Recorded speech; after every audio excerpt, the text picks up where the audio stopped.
Alright guys, we're about to head to the boat, actually Wolfsburg, so the Tatra is leaving the Czech Republic for the first and last time, I believe. And starting a Tatra is not like starting a regular car.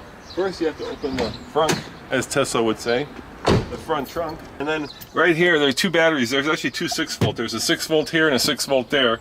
And what you do is you turn the batteries on. Now you could of course leave the batteries on the whole time, but with 45-year-old wire in here potentially that can get fried, it's smarter to turn the batteries off and turn the current off of the car. Then you open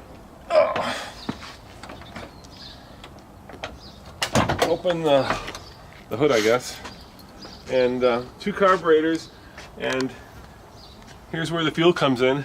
And it's good to prime the carburetors because the gas evaporates out of the carburetors. So we just prime them, pump the gas in, like so. That looks good. Leave that open just in case we need to get at it. I can get into the car, get the key. Put the key in the ignition. Okay, that's not the ignition key. There's a bunch of keys, most of them are to the door. There's the ignition key. Turn the ignition key, pull out the choke, give it a little gas. No, you're in gear. Take it out of gear, thank you. Out of gear. Make sure the brake's on. There it goes, huh? Look at that, first time. Did we buy the right car or what? And now we're just gonna let it run and warm up a little bit.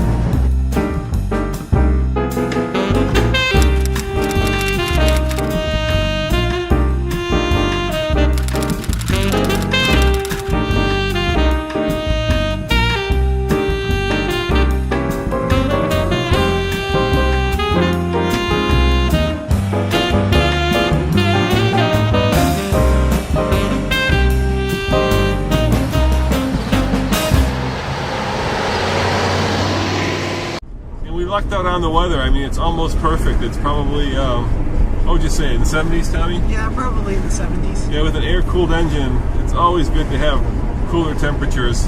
Not too cold, but certainly cooler so that it doesn't overheat. And not a cloud in the sky, in the 70s.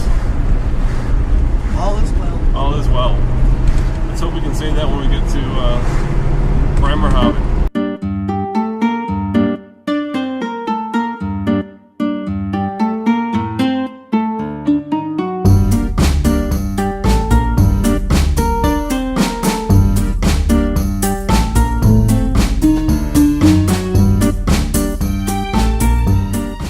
Now, while you probably may have never heard of Tatra, the brand that you may have known that's built right here in the Czech Republic, and actually Mladá Boleslava, where we're at, is this, the Škoda. Of course, this is the Škoda Felicia, and I have a story to tell you about this. When I was here after the Velvet Revolution, I almost bought this car. It was cheap, $2,000. I drove up in it, my wife saw me, and she almost fell over laughing because I looked like I was driving a bathtub. Now these cars, they're worth about 20,000 euros. Should have bought it back in the 90s. But since we're here at the Škoda Museum, let's take a look at the other brand that the Czech Republic builds.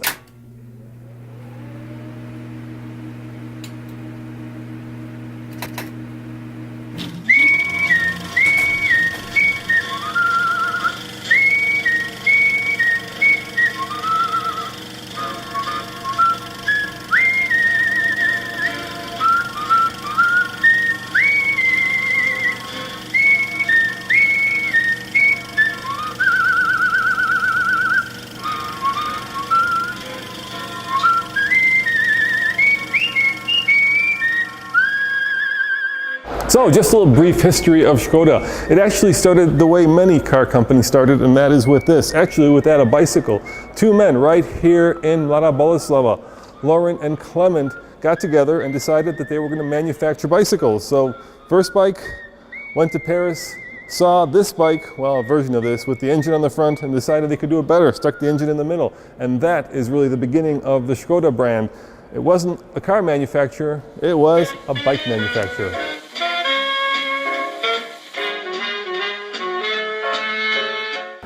It wasn't long before Lauren and Clement decided that the money was right here in cars. And in 1906, this was the very first car they built, the Type A.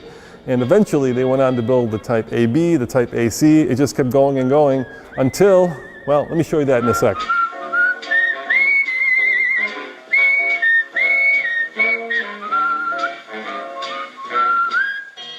Eventually, Lauren and Clement ran out of money and they wanted to expand, so they partnered with this little bird.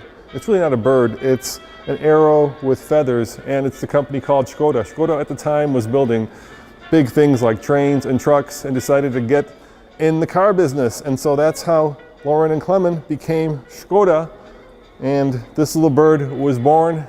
The rest, as you know, is history.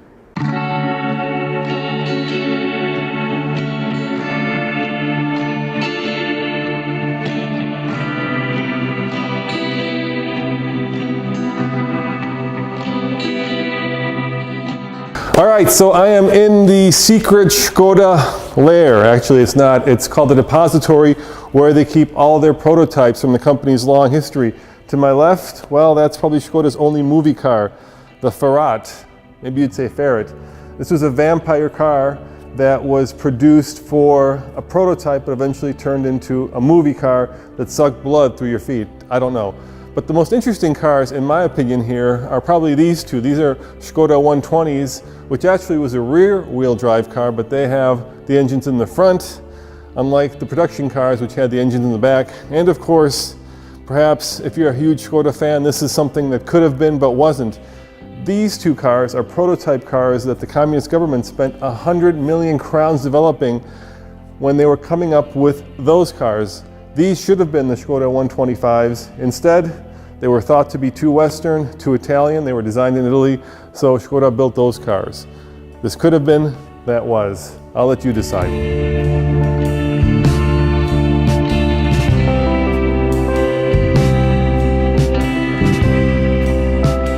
This is a Škoda Fabia Super 2000, and it's a race car. If you fancy yourself a WRC racer like Sebastian Loeb, this car is very attainable. 7 million crowns, or about $350,000 if you want to start your own race team. Of course, Škoda has a long racing history with this 1984 Škoda Type 745. At some point, Škoda won enough races that it was considered the Porsche of the East.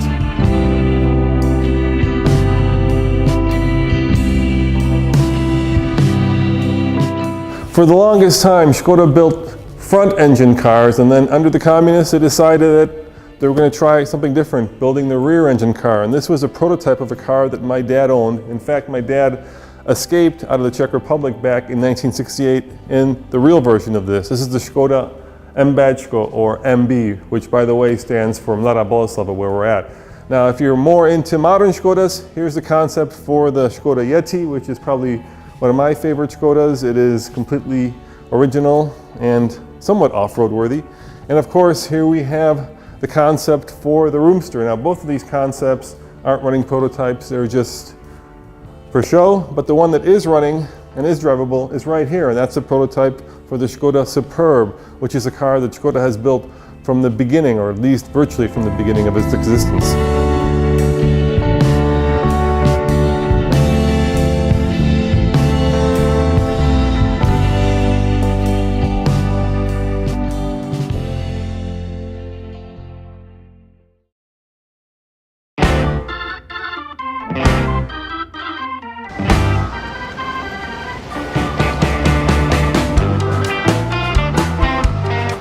So we're getting close to the German border, and I tell you, this is a fine traveling companion, this Tatra.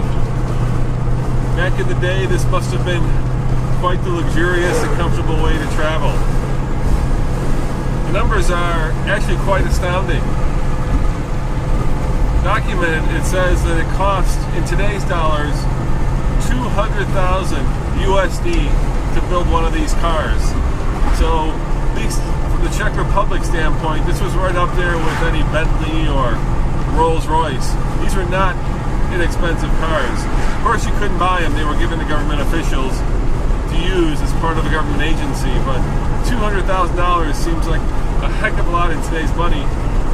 But the more I drive it, the more value I see in this car, the more I'm becoming friends with them, especially on such a beautiful day and such a beautiful countryside. It just drives really nicely, except for, of course, the speedometer, which is giving up the ghost a little bit. Our first casualty. But there are worse things.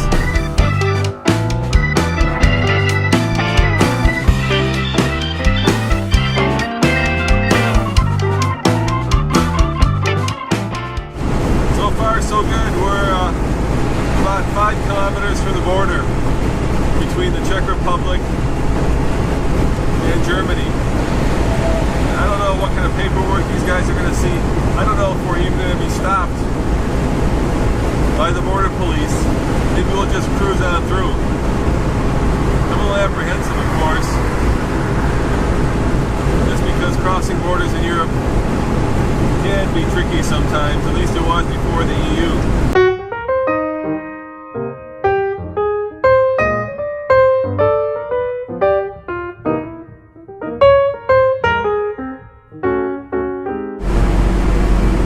Well, that was the border. We're in Germany, I think. Nothing dramatic. No border guards. Just a tunnel. We are in Deutschland, so we must Deutsch sprechen jetzt. Now we must speak German.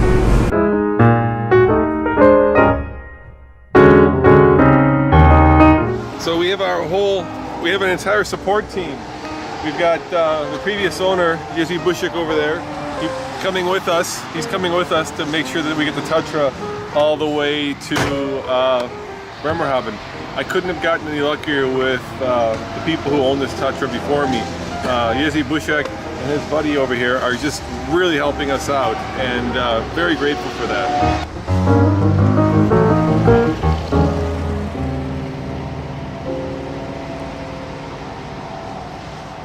This entire Prague to Pebble Beach epic road trip has been made possible by you, everybody who donated, and of course, friends, family, and even strangers. Let me tell you about that.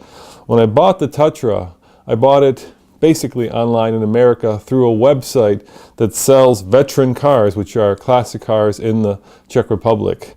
And the owner, Mr. Buschek, has been, well, nothing if not completely and utterly supportive of this entire trip. Imagine buying a car from somebody and then asking them, by the way, I have to drive this car 500 kilometers or more to drop it off at the boat in Bremerhaven, and I need some help with that. And the owner or previous owner of the car says, no problem, let me get my friend, let me get a boatload of tools, load them in my van, and we'll follow you all the way to Bremerhaven.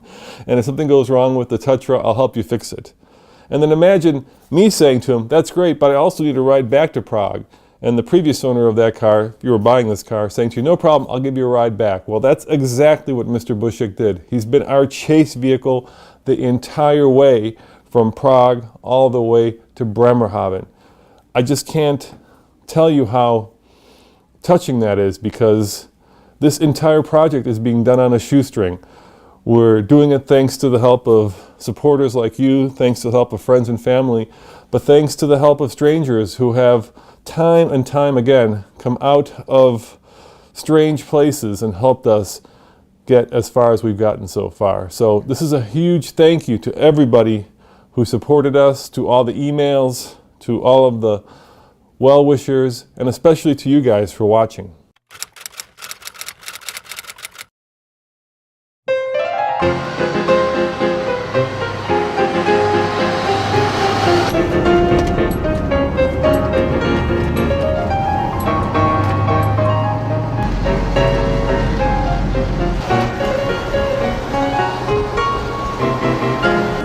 Okay, so we're on the Autobahn now, which of course means that there's no speed limit.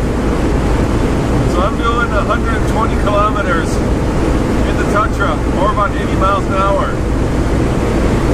It's getting a little loud in here, as you can tell. Let me close the window.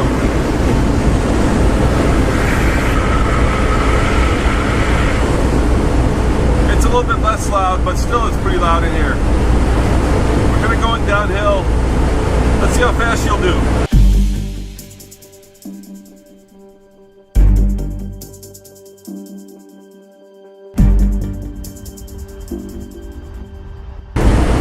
Tell me, why don't you roll on the speedometer? That's 130.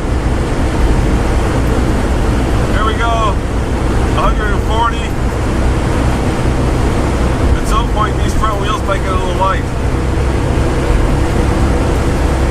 150. We're getting close to 150 here. That's almost 100 miles an hour. Getting very loud. And that's right there. That's 160 miles an hour in a 160 kilometers in a 45-year-old car. Downhill, maybe with the wind. I think that's about as fast as we want to go, 100 miles an hour. So we know she'll do 100, or the Tundra will do 100. Wow, that's pretty impressive.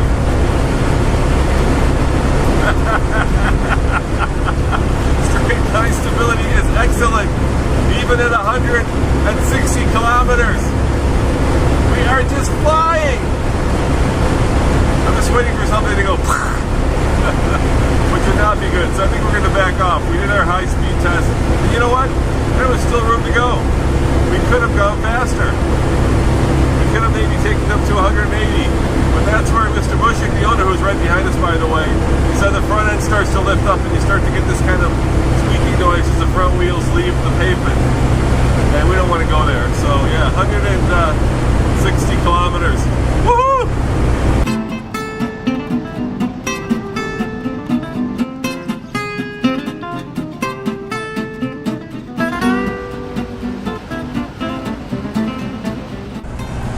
So the thing about the Autobahn is you're either passing or being passed. There's nothing in between.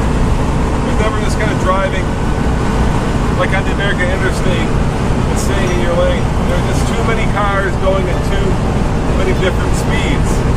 And what's really amazing about the Tundra is that 45 years after this car was built, we are still passing cars on the Autobahn. And we're not the ones always being passed. And I'm doing 140K, which is about 90 miles an hour. And the Tundra is just rock steady. Rock steady. It's amazing that an air-cooled V8 built God knows when, because this is the third engine of this car, is having no issues propelling this car at Autobahn velocities. How cool is that? This is a trip of a lifetime to remember.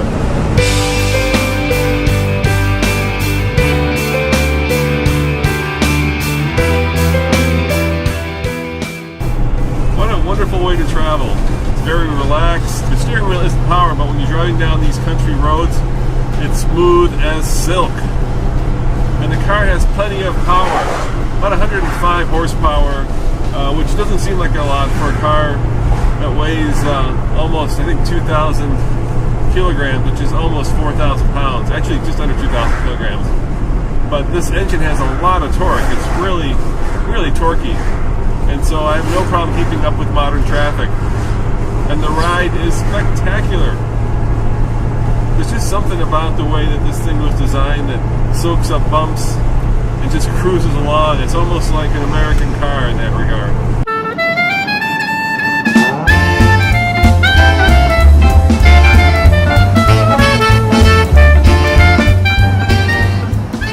You know, you can't go as fast as you want on the Autobahn, but more often than not, check out the lane, go the other way. That's what happens.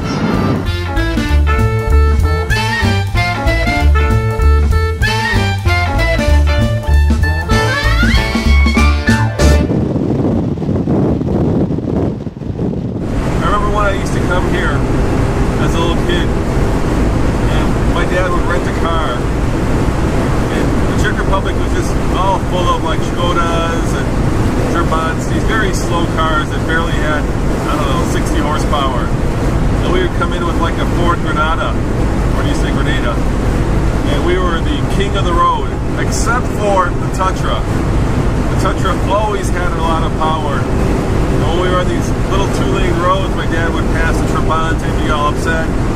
He'd pass the Wartburg, the Jigwaligs, the Moskoviches, all these Eastern European cars. And then, of course, there'd be a Tatra. And you could never pass the Tatra because this car had plenty of power.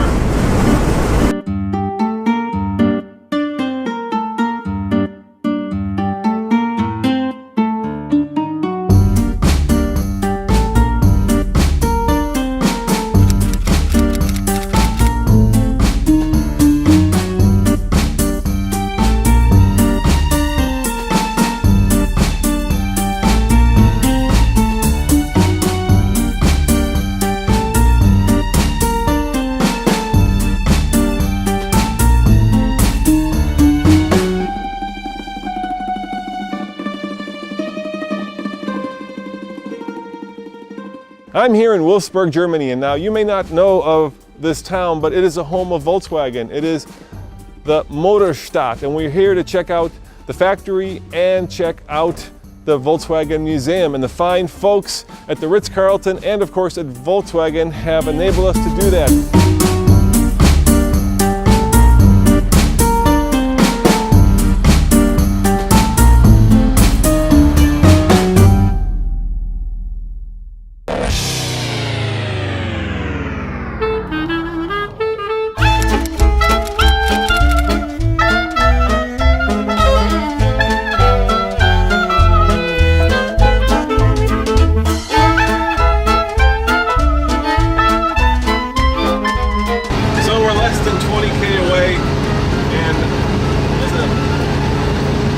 In my stomach because I'm hearing noises, I'm feeling vibrations, and I'm like, come on, Tatra, you can make it, you can make it.